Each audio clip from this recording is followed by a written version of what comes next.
Assalamualaikum warahmatullahi wabarakatuh. Nama saya Ahmad Furqan Hakim, NIM 2211100003355. Saya dari kelas MG. Di sini saya akan menerangkan tujuan penanganan bahan baku, yaitu Yang pertama, tujuan penanganan bahan baku yang pertama, mempertahankan kualitas bahan baku. Bagaimana sih mempertahankan kualitas bahan baku itu?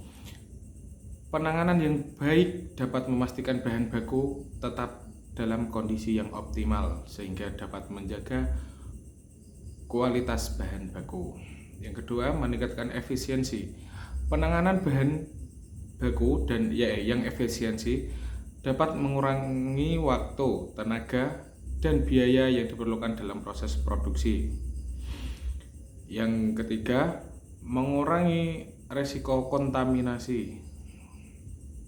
Penanganan yang tepat dapat menghindari kontaminasi bahan baku oleh bahan asing, mikroorganisme, atau polusi lingkungan.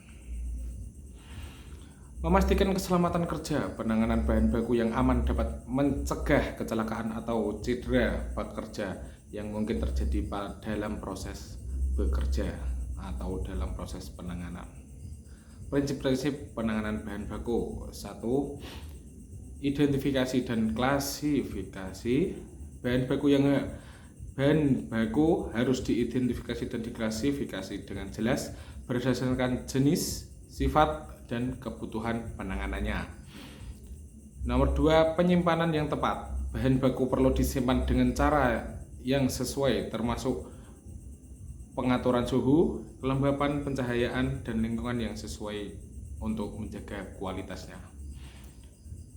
Nomor 3, penanganan yang hati-hati. Bahan baku harus ditangani dengan hati-hati untuk mencegah kerusakan fisik atau kontaminasi yang tidak diinginkan. 4. Pengendalian inventaris.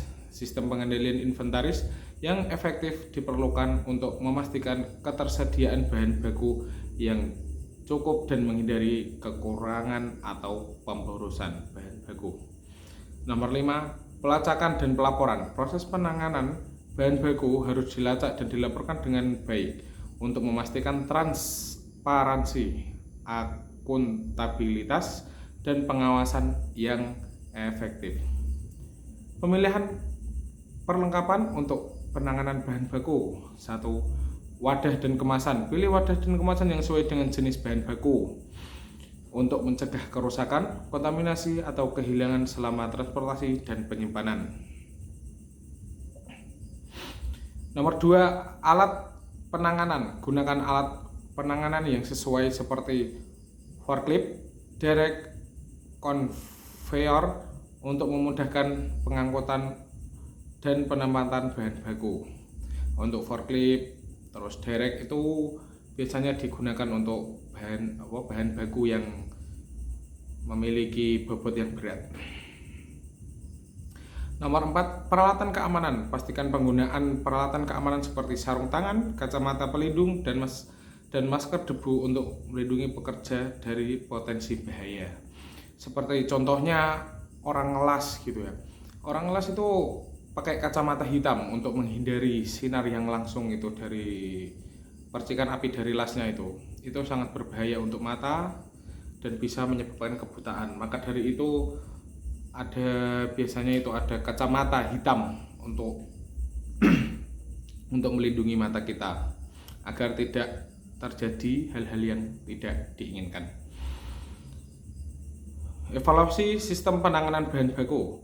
1. Efisiensi.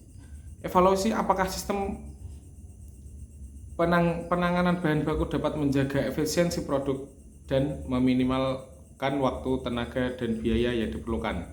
2. Kualitas. Tinjau apakah sistem penanganan bahan baku mempertahankan kualitas bahan baku.